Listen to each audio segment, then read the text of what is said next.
Le couteau glissa sur ma peau comme une caresse traîtresse. Et je sentis le sang perler avant même de comprendre que c'était lui qui tenait la lame. « Tu m'as tout pris. » Clément, murmura Arthur. Ses yeux verts luisants d'une fureur que je n'avais jamais vue. Pas même dans nos nuits les plus sombres. Et pourtant. En cet instant. Alors que Paris hurlait au scandale autour de nous. Je réalisais que ce n'était pas la fin.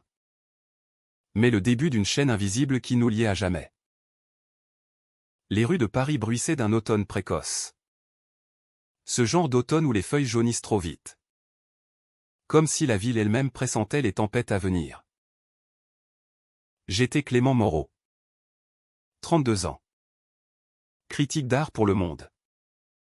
Un nom qui sonnait comme une promesse de raffinement dans les salons feutrés du Marais. Ma vie était un tableau impressionniste, des vernissages où l'on chuchotait sur mes chroniques acérées. Des amants éphémères qui s'effaçaient comme des esquisses ratées. Et une réputation forgée dans le feu des controverses. J'avais toujours aimé le tranchant des mots. Ceux qui découpaient les hypocrisies des galeries trop lisses. Mais ce soir-là, au gala de l'Académie des Beaux-Arts, je n'aurais jamais imaginé que ma plume me mènerait à un hôtel. Il s'appelait Arthur Hale. Américain pur jus. Avec cette assurance new-yorkaise qui fait plisser les yeux aux Parisiens. 35 ans. Héritier d'une dynastie de collectionneurs d'art contemporain ou plutôt de spéculateurs. Comme je l'avais écrit dans mon article qui avait fait couler tant d'encre. Hale Enterprises, quand l'art devient un casino fiscal, titrait-je. Dénonçant comment sa famille transformait les toiles en actifs offshore. Vidant les musées français de leurs joyaux. L'article avait été un coup de tonnerre, boycott. Pétition. Et Arthur. Silhouette élancée en smoking noir. Au premier rang de la salle. Me fixant d'un regard qui promettait la vengeance. Après le discours d'ouverture. Il s'approcha de moi près du buffet. Un verre de champagne à la main. Monsieur Moreau. Votre plume est aussi affûtée que vos yeux, dit-il. Sa voix grave teintée d'un accent qui roulait les airs comme des vagues atlantiques. Je ris. Nerveux malgré moi où il était beau. D'une beauté rude. Avec des cheveux noirs en bataille et une mâchoire qui semblait taillée pour les drames hollywoodiens. Et votre empire, Monsieur Hale, est un chef-d'œuvre de cynisme, répliquai-je. Espérant clore l'échange. Mais il sourit. Un sourire qui n'atteignait pas ses yeux. Et si on pariait sur un happy end? Dînez avec moi demain. Laissez-moi vous montrer que l'art n'est pas qu'une affaire de mots. Je déclinai. Bien sûr. Ou du moins. J'essayais. Mais Arthur et il n'étaient pas homme à accepter un non. Le lendemain. Une rose noire atterrit sur mon bureau. Accompagnée d'une invitation gravée sur vélin, rejoignez-moi au Fouquet's. Où je ferai de votre vie un tableau abstrait. C'était une menace voilée. Ou une séduction? Je choisis d'y voir un défi. Après tout. Qui refuserait un flirt avec le diable en personne? Le dîner fut un tourbillon. Il parla de New York comme d'un paradis perdu. De ses voyages en Toscane où il avait acquis des Botticelli volés à l'histoire. Et de son aversion pour les critiques qui préfèrent les idées aux passions. Je ripostai, disséquant ses arguments avec la précision d'un scalpel. À minuit.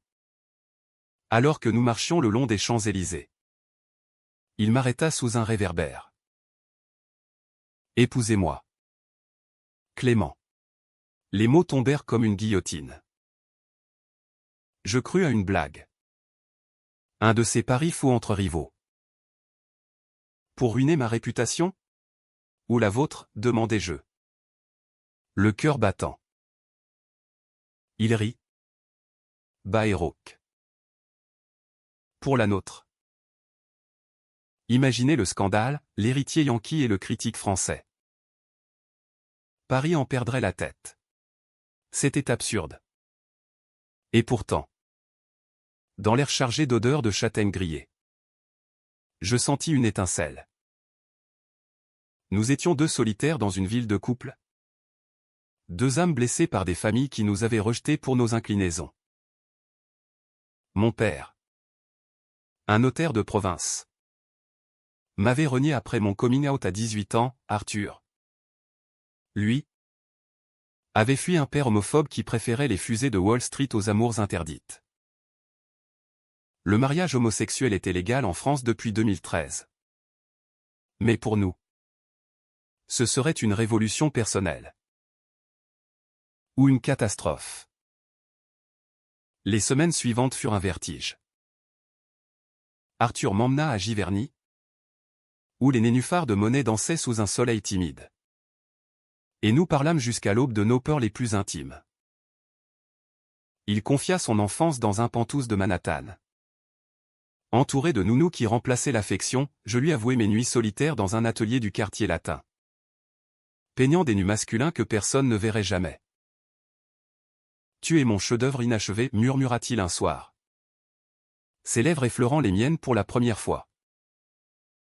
Le baiser fut électrique. Un mélange de colère et de désir qui nous laissa tremblants. La demande officielle vint lors d'un dîner au Ritz.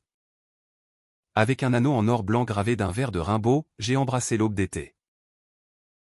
La presse s'emballa avant même que nous n'ayons signé les papiers. Le Monde titra, mariage choc, l'ennemi de l'art français s'unit à son bourreau. Les ragots fusaient, était-ce un coup de pub pour Hale Enterprises? Une revanche d'Arthur sur mon article? Mes amis du Marais me mettaient en garde, c'est un requin. Clément? Pas un prince mais mon cœur. Ce traître battait déjà pour lui. La cérémonie eut lieu à la mairie du 6e arrondissement. Une affaire intime sous un ciel de plomb. Arthur, en queue de pied impeccable, me serra la main avec une fermeté qui masquait un tremblement. À la ruine de nos réputations, chuchota-t-il en glissant l'anneau à mon doigt. Je ris, ignorant le froid qui me nouait l'estomac. Ce soir-là, dans notre appartement haussmannien surplombant la Seine, nos corps se découvrirent comme des territoires inexplorés. Ses mains, fortes et calleuses des heures passées à négocier des millions, tracèrent des chemins de feu sur ma peau. Tu es à moi maintenant, grogna-t-il. Et je crus à de l'amour. Pas à une possession. Les premiers mois de mariage furent un miel empoisonné. Arthur m'emmena à Deauville pour un week-end, où nous chevauchâmes sur la plage au galop, riant comme des adolescents. Il finançait mes expositions, transformant mon atelier en galerie personnelle. La nuit, il me tenait contre lui, son souffle chaud dans mon cou, murmurant des promesses en anglais mêlées de français approximatif.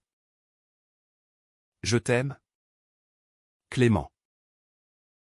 Plus que l'art, plus que l'argent. Et je le croyais. Parce que dans ses yeux, je voyais un homme brisé qui se reconstruisait à mes côtés. Mais les fissures apparurent vite. Des appels nocturnes qu'il prenait dans le salon. Voix basse et tendue. Des dîners annulés pour affaires urgentes. Et puis, les premiers articles anonymes, des fuites sur mon passé. Des rumeurs sur des liaisons inventées. Des photos truquées montrant un Clément Moreau dans des clubs douteux. Ma réputation.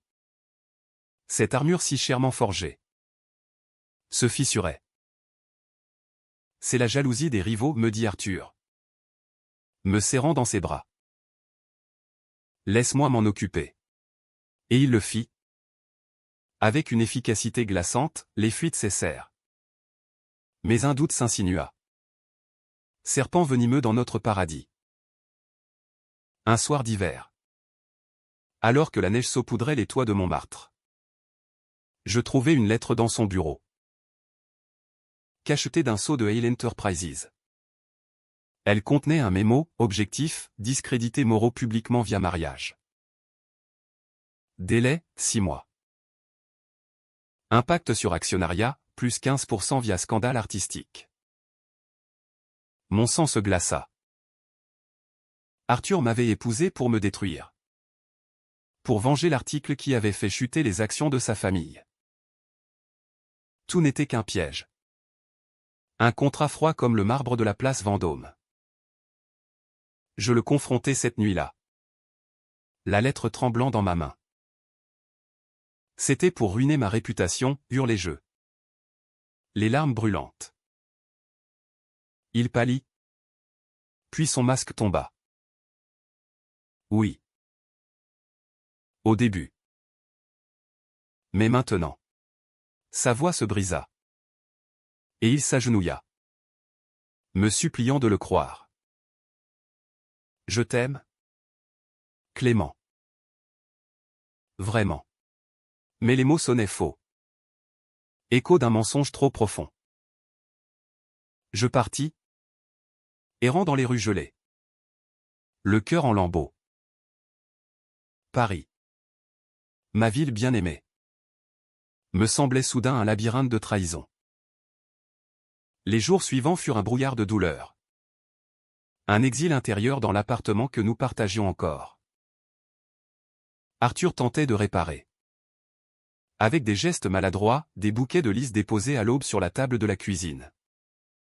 Des invitations à des escapades en Provence que je refusais d'un haussement d'épaule. Donne-moi une chance, implorait-il. Ses yeux rougis par l'insomnie. Mais chaque fois que je le regardais, je voyais le mémo. Ces mots imprimés comme une sentence de mort. Comment aimer un homme qui avait forgé notre union dans la duperie? Pourtant, la solitude me rongeait. Mes chroniques pour le monde devinrent acerbes. Presque autodestructrices. Attaquant non plus les spéculateurs mais l'art lui-même. Comme si peindre des illusions était le plus grand crime. Mes amis, ces ombres bien intentionnées du marais, m'invitaient à des soirées. Me présentant des artistes doux et inoffensifs. Mais leurs baisers étaient fades. Dépourvu de cette tempête qu'Arthur avait éveillée en moi. Une nuit. Après trop de vin rouge chez un galeriste, je rentrai et le trouvai endormi sur le canapé. Un verre vide à la main. Murmurant mon nom dans son sommeil. Je faillis le toucher. Faillis effacer la distance d'un geste. Mais le fantôme du mémo me retint. Le scandale éclata au printemps. Quand un journaliste de Libération publia des extraits du mémo. Anonymement fuité par moi.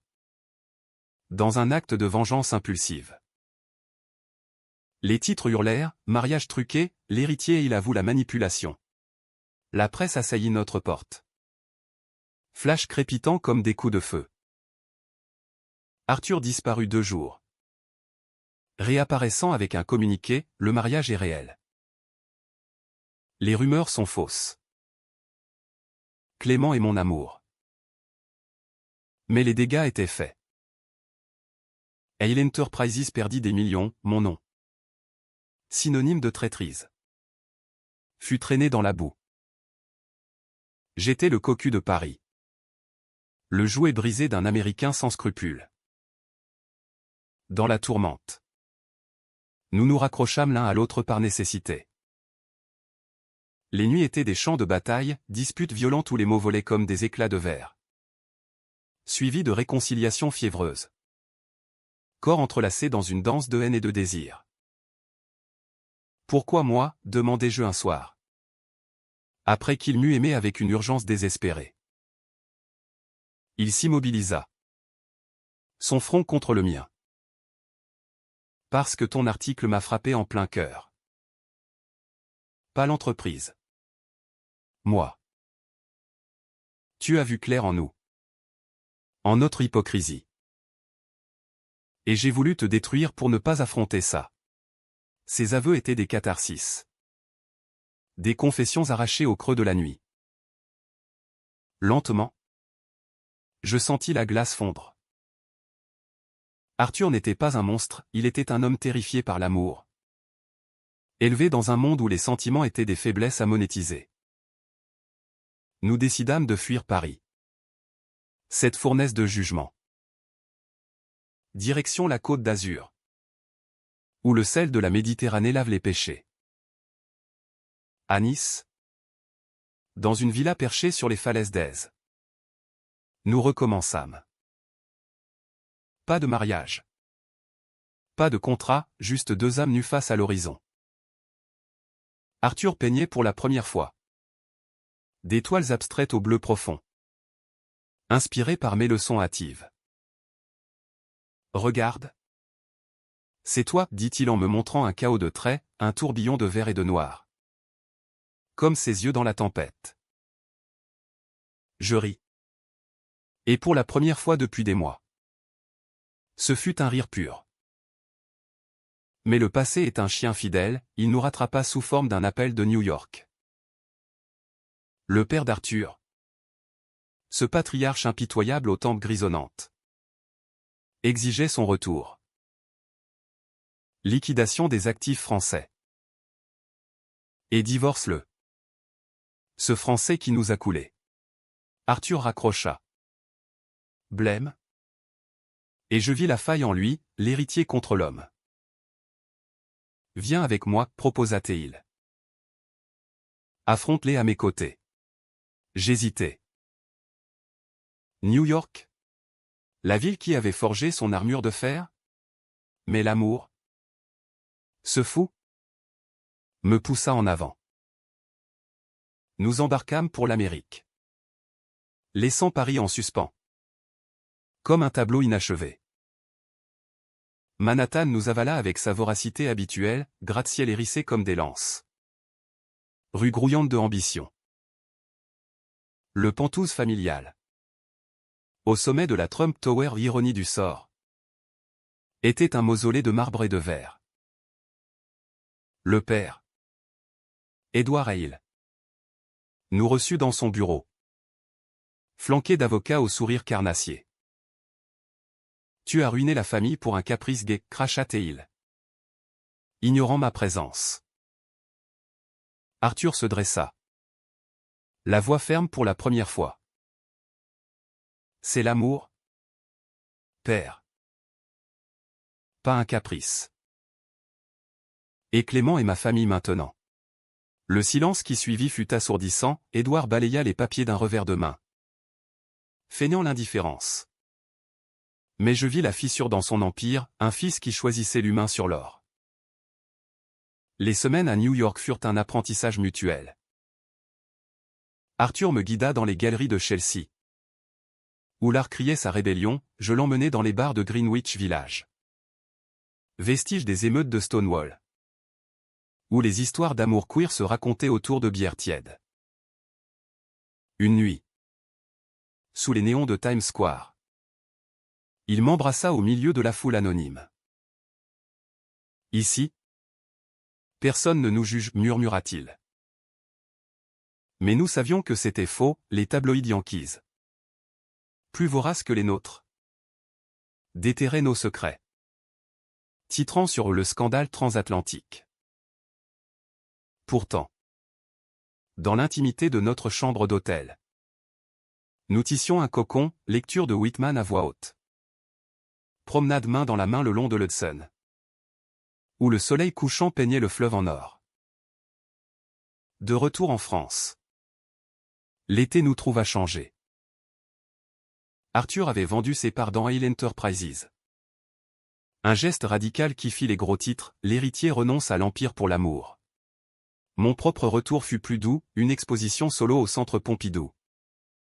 Où je présentais une série de portraits, le sien en premier. Un huile sur toile où ses yeux verts défiaient le spectateur. C'est plus qu'une peinture, dis-je lors du vernissage. C'est une rédemption. Il était là. Fier et vulnérable. Serrant ma main sous les applaudissements. Mais la paix est fragile. Tissée de fils trop fins. Un automne pluvieux apporta la tempête, une ancienne maîtresse d'Arthur. Une avocate new-yorkaise nommée Lila débarqua à Paris avec des preuves. Des mets, des photos, des nuits volées avant notre mariage. Il t'a utilisé. Clément siffla TL dans un café de Saint-Germain. Ses ongles laqués tapotant la table. Pour se venger de ton article. Et pour oublier moi. Je la chassais. Mais les doutes revinrent. Plus acides. Était-ce une nouvelle trahison? Ou un fantôme du passé? Cette nuit-là. Je fouillais son téléphone. Un acte bas que je regrettais aussitôt. Les messages étaient là, des regrets. Des adieux à Lila. Datés d'avant notre rencontre. Je l'ai aimé. Oui, avoua-t-il quand je le confrontais. Les yeux baissés. Mais c'était de la peur. Pas de l'amour. Toi. Tu m'as guéri. Ces mots étaient sincères. Mais la blessure saignait. Nous nous disputâmes jusqu'à l'aube. Objet brisé. Cri étouffé par les murs haussmanniens.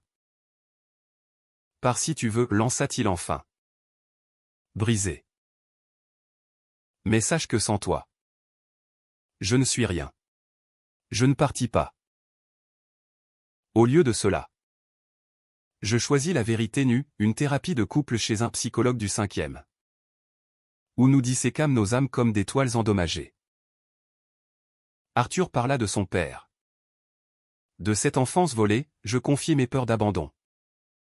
Héritage d'un coming out traumatique. Petit à petit, les murs tombèrent. L'amour, nous l'apprîmes, n'est pas un tableau figé, mais une danse, avec ses faux pas et ses envols. L'hiver revint. Plus doux cette fois. Avec des flocons qui dansaient comme des confettis sur la scène. Notre vie s'était réinventée, Arthur ouvrait une galerie éthique à Belleville. Dédiée à des artistes émergents sans le sou. Finançant des bourses au nom de notre histoire. Pas de spéculation, insistait-il. Juste de l'art pur. Moi. Je signais un livre, Mariage en mineur. Un récit semi-autobiographique sur l'amour queer en temps de crise. Qui grimpa dans les listes des best-sellers. Les critiques louaient son humanité. Ignorant ou feignant d'ignorer les cicatrices sous la prose. Pourtant, sous cette surface lisse, des ombres persistaient. Arthur faisait des cauchemars. Se réveillant en sueur. Murmurant des excuses à un père imaginaire. Je le serrais contre moi. Chantonnant des berceuses françaises qu'il ne comprenait pas. Mais qui l'apaisaient. Tu es mon encre, disait-il. Et je le croyais.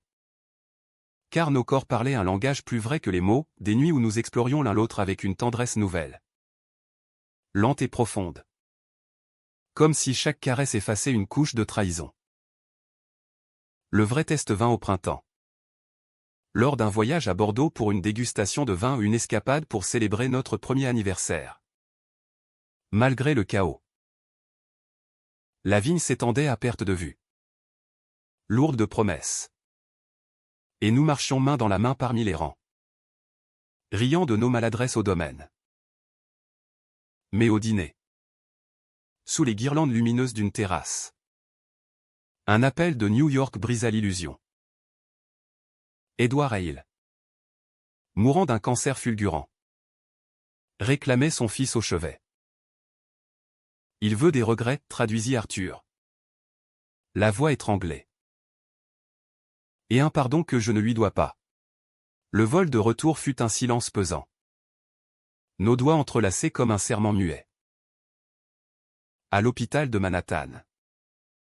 Edward gisait. Squelette sous des draps amidonnés. Ses yeux autrefois impitoyables maintenant voilés de peur. Fils, croassa-t-il. J'ai été un monstre. Pour toi. Pour ta mère. Arthur se raidit. Mais je serrai sa main. Dis-lui, chuchotai-je. Et il le fit, un flot de reproches. D'années volées. D'amour nié. Tu m'as appris à haïr ce que j'étais, conclut-il. Des larmes coulant enfin. Édouard tendit une main tremblante. Pardonne-moi. Arthur hésita. Puis la serra. Pour moi. Pas pour toi. Ce fut un adieu. Pas une réconciliation, mais dans la chambre stérile. Naquit une liberté nouvelle. De retour à Paris. Arthur changea. Il écrivit une lettre ouverte dans The New York Times, dénonçant l'homophobie des dynasties familiales. Un cri du cœur qui fit écho dans le monde queer. Mon mariage n'était pas une ruine, y confiait-il, mais une renaissance. Les réponses affluèrent, des milliers de messages. Des histoires similaires de trahison guéries par l'amour. Nous lûmes ensemble. Blottis sur le balcon. Et pour la première fois, je sentis que notre douleur servait à quelque chose, à un pont vers les autres. Humanité tissée de fils brisés. L'été nous trouva à la campagne. Dans une maison louée en Normandie. Près des falaises d'Étretat. Là. Loin des regards. Nous peignîmes, lui. Des paysages marins tourmentés, moi. Son portrait. Nu sous la lumière rasante. Vulnérable et magnifique. Une après-midi. Alors que la marée montait. Il me demanda en mariage pour de vrai. Cette fois. Pas pour ruiner. Mais pour construire, dit-il. À genoux sur le sable. Un anneau simple en argent. Les larmes brouillèrent ma vue. Oui, murmurai-je. Et notre baiser fut salé par la mer et l'émotion. Mais le destin. Ce farceur réservait un dernier coup. À l'automne. Une exposition commune au Louvre, un honneur rare pour des amateurs comme nous, attira les vautours. Lila réapparut. Non plus en amante blessée, mais en journaliste freelance. Avec un dossier, des preuves falsifiées d'une double vie d'Arthur. Des nuits avec des escorts pour maintenir les apparences familiales. Le scoop menaçait de tout balayer, notre galerie. Mon livre. Notre amour naissant. C'est du chantage, siffla Arthur. Mais ses yeux trahissaient la peur, et si c'était vrai? La nuit avant l'exposition. Nous fouillâmes les archives, mais truquées. Photos photoshopées. Lila avait fabriqué le tout. Motivé par une rancune amère. Un avortement secret qu'Arthur ignorait. Nous la confrontâmes dans un bar enfumé de Pigalle. Pourquoi, demanda-t-il. Voix brisée. Elle rit. Amère. Parce que tu m'as jeté pour lui. Pour un Français qui t'a ruiné. Mais sous la colère. Je vis sa propre douleur, une femme aimée et abandonnée. Cherchant vengeance dans la boue. Arthur. Magnanime. Lui offrit un chèque pas pour le silence, mais pour une thérapie. Guéris-toi, dit-il. L'amour n'est pas une arme. Elle partit. Défaite. Et le dossier sombra dans l'oubli. L'exposition fut un triomphe, nos toiles côte à côte. Un dialogue de couleurs et de formes. Symbole de notre union. La presse. Éblouie. Oublia les ragots. Ce soir-là. Dans les jardins du Louvre. Sous un ciel étoilé. Arthur me serra contre lui. Tu m'as tenu. Clément. Malgré tout. Et je sus que c'était vrai, la trahison initiale n'était qu'un fil dans la tapisserie. Un motif sombre qui rendait les lumières plus vives. Pourtant. La vie n'est pas un roman, elle saupoudre de gris le happy end. Arthur commença à tousser. Un rhume anodin au départ. Puis des nuits fiévreuses. Les médecins diagnostiquèrent une pneumonie. Compliquée par un stress chronique, legs de son père. De nos batailles.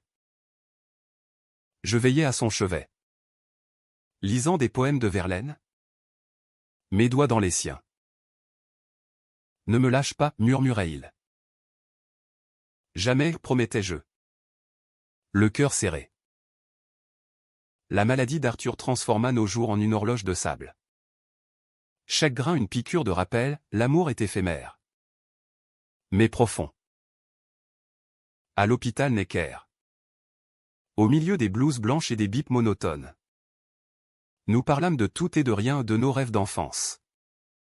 De voyages avortés en Asie. De l'enfant que nous n'aurions peut-être jamais. Via GPA ou adoption.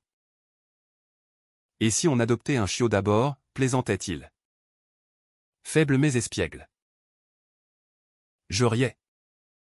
Masquant la terreur qui me rongeait, perdre l'homme qui m'avait brisé pour mieux me reconstruire. Les amis affluèrent, mes pères du Marais. Avec des paniers de fromage et de vin, ses anciens collègues de New York. Penaud. Apportant des regrets enveloppés de billets d'avion. Ensemble. Nous formions un rempart humain contre la nuit. Une veillée particulière vit l'arrivée surprise d'Édouard Renon. D'un cousin éloigné. Le dernier île bienveillant. Qui confia à Arthur un album photo, des clichés jaunis d'un garçonnet aux boucles noires. Riant sur une plage de Long Island. Ton grand-père t'aurait aimé tel que tu es, dit-il. Arthur pleura. Libérant des décennies de deuil refoulé.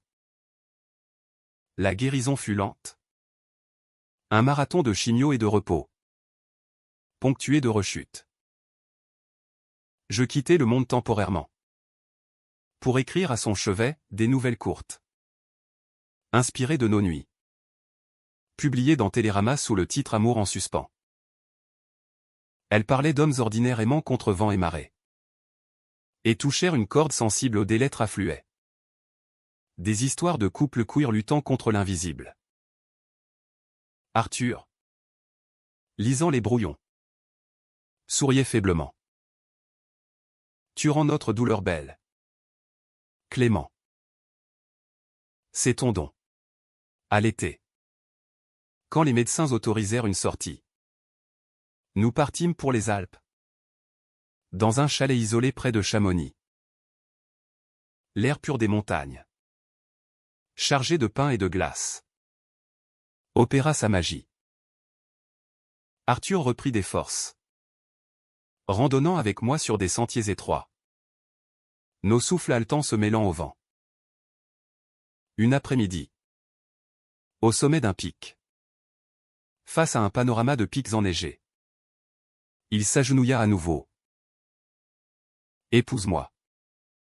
Pour de bon. Pas à la mairie. Mais ici. Devant Dieu et la montagne. Pas d'anneau cette fois. Juste nos mains liées par un ruban de soie bleue. Symbole de fidélité en Provence. Nos vœux furent simples, je te tiendrai. Dans la ruine et la gloire. Et sous le soleil alpin. Nous nous aimâmes sur une couverture. Corps fusionnés dans une urgence joyeuse. Riant des échos de nos cris dans la vallée. De retour à Paris. La vie reprit son cours. Enrichi. Notre galerie à Belleville devint un hub, atelier gratuit pour jeunes artistes LGBTQ+.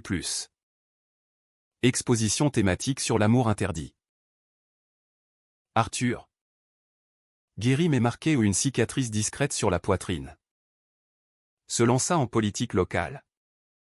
Plaidant pour des lois plus inclusives sur l'adoption queer. Moi.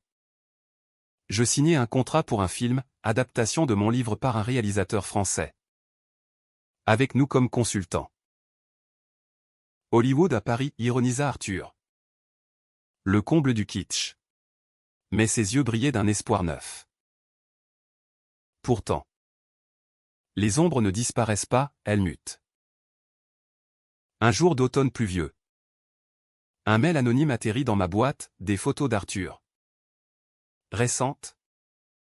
Dans un bar gay de New York. Un inconnu au bras.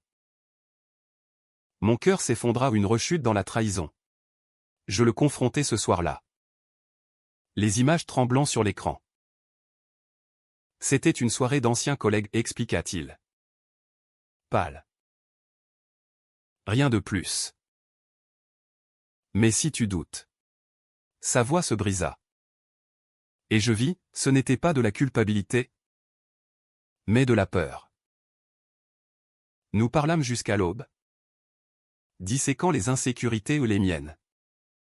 Nées du mémo initial, les siennes. D'un passé de solitude. Fais-moi confiance, implora-t-il. Et je le fis, choisissant l'amour sur le soupçon. Noël arriva. Neigeux et tendre. Nous invitâmes une petite troupe, des artistes de la galerie. Un couple d'amis de New York. Même Lila réconciliée. Sobre et en paix. Apportant un cadeau modeste, un livre sur la résilience queer. Autour de la table, sous les guirlandes clignotantes, nous trinquâmes à l'imparfait. Ce temps verbal français qui embrasse les failles. Arthur leva son verre. Yeux dans les miens. À toi. Qui m'a tenu comme jamais. Les rires fusèrent. Et pour un instant, le monde fut entier. Mais le destin, encore lui, frappa à la porte du réel. Au nouvel an. Un accident, Arthur, glissant sur le verglas des quais, se fractura le poignet en tombant dans la Seine. Je plongeai sans réfléchir, le tirant sur la berge. Nos vêtements trempés collant à nos peurs. À l'hôpital. Bandé et groggy. Il rit faiblement. Mon héros français. Ce fut un rappel, la vie est fragile.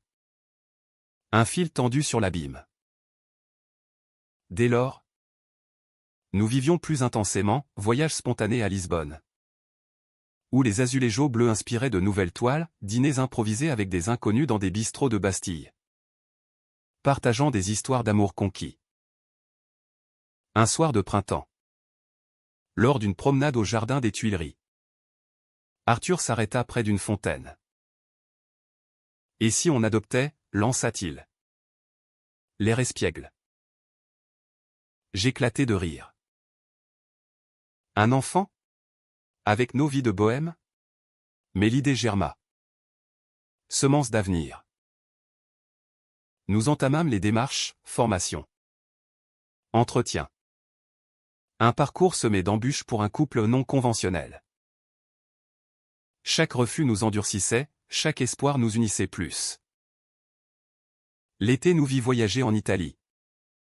Retraversant les pas de nos ancêtres artistes. À Florence.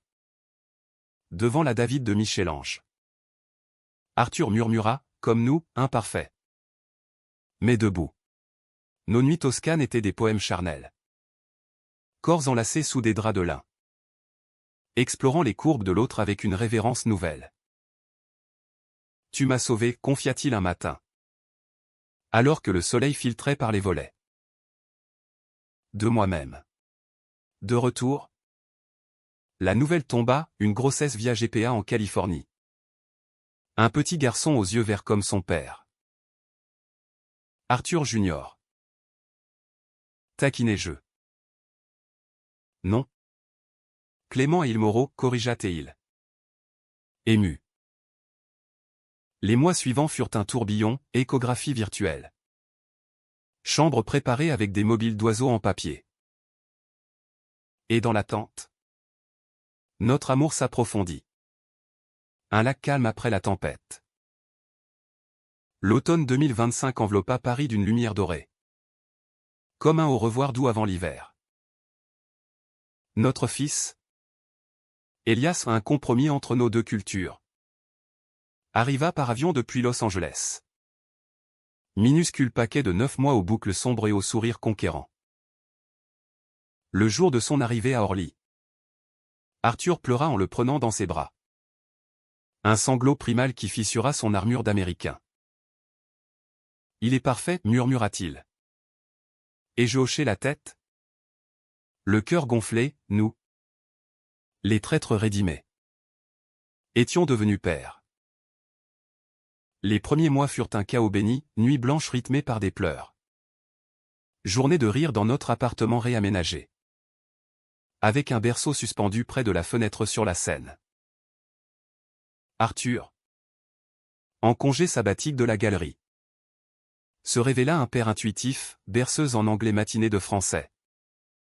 Promenade en poussette le long des berges, où Elias gazouillait face aux péniches.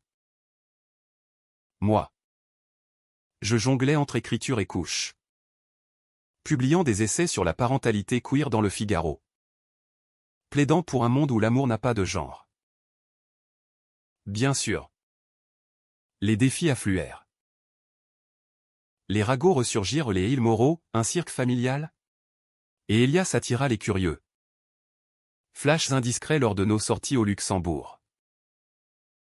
Arthur, protecteur féroce, engagea un avocat pour la vie privée, je répondis par un podcast.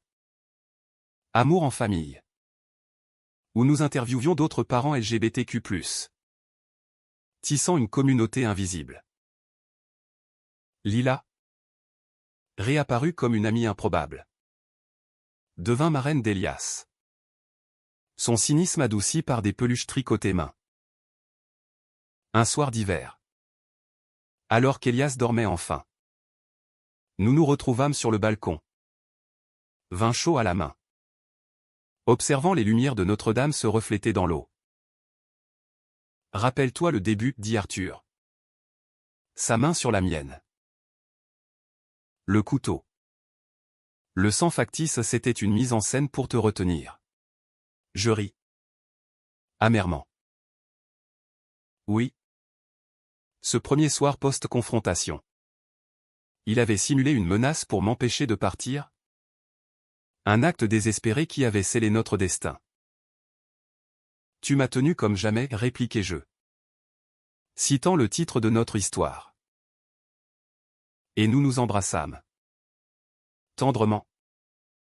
Sous un ciel parsemé d'étoiles. Le printemps apporta un nouveau chapitre, l'adoption plénière d'Elias. Une cérémonie discrète à la mairie.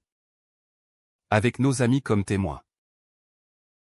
Par la loi et par l'amour, prononça le maire. Et nos anneaux, ceux du vrai mariage alpin, scintillèrent. La presse. Apprivoisée. Titra favorablement, un amour triomphant, les îles Moreau. Famille modèle. Mais nous savions la vérité, ce n'était pas un modèle. Mais une mosaïque d'erreurs réparées. De pardons durs à gagner. Elias grandit vite. Un tourbillon de curiosité, premier pas dans l'atelier. Où il barbouillait d'étoiles, premier mot au papa art. Un mélange adorable qui nous faisait fondre. Arthur l'emmenait à la galerie. Lui racontant des histoires d'artistes rebelles, je l'initiais au livre. Lisant Le Petit Prince avec des voix théâtrales. Nos nuits. Volées entre deux siestes. Rester un sanctuaire, corps familier. Mais toujours surprenant. Un rappel que l'intimité est un feu qu'il faut entretenir. Pourtant, la vie saupoudra ses épreuves. Arthur rechuta brièvement. Une ombre de la pneumonie. Et Elias attrapa la varicelle, transformant notre foyer en quarantaine joyeuse. Dans ces moments, notre lien se renforça, jeu de société improvisé. Câlin à trois sous une couverture. Rire face à l'absurde. Nous sommes invincibles, affirmait Arthur. Et je le croyais. Car l'amour, une fois forgé dans la trahison, est d'acier trempé. L'été nous vit voyager en famille, un road trip le long de la côte normande. Où Elias découvrit le sable et les vagues. Hurlant de joie. À Étretat. Sur le même sentier où nous nous étions remariés. Arthur porta notre fils sur ses épaules. Ici. Tout a commencé, dit-il. Non. Rectifiai-je en silence, tout avait commencé avec un article vengeur. Un dîner piégé. Un baiser sous les réverbères. Mais ici, nous avions choisi la suite. À l'automne. Un miracle, une exposition internationale à Venise. Nos œuvres côte à côte au biennale. Thématisées sur l'amour trahi et rédimé. La critique acclama, un duo qui transforme la douleur en lumière. Elias. En garde chez Lila. Nous envoya des dessins maladroits ou des bonhommes tordus. Mais pleins d'âme. De retour, nous l'eûmes célébré avec un gâteau trop sucré. Et des danses folles dans le salon. Maintenant. Assis à mon bureau. Plume en main. Je regarde Arthur et Elias endormis sur le tapis. Un livre ouvert sur Pinocchio. Le chemin a été long, de la ruine promise à cette plénitude humaine. Arthur m'a épousé pour détruire. Mais il m'a tenu. Dans les abysses et les sommets. Et moi. Je l'ai tenu en retour. Car l'amour n'est pas possession. Mais choix quotidien à un fil tendu entre deux âmes. Résistant aux tempêtes. Paris. Ville de lumière et d'ombre. Nous berce encore. Demain. Un nouveau jour, une critique à écrire. Une toile à finir. Un câlin à voler. Et dans ce flux, nous persistons. Humains. Imparfaits. Aimants.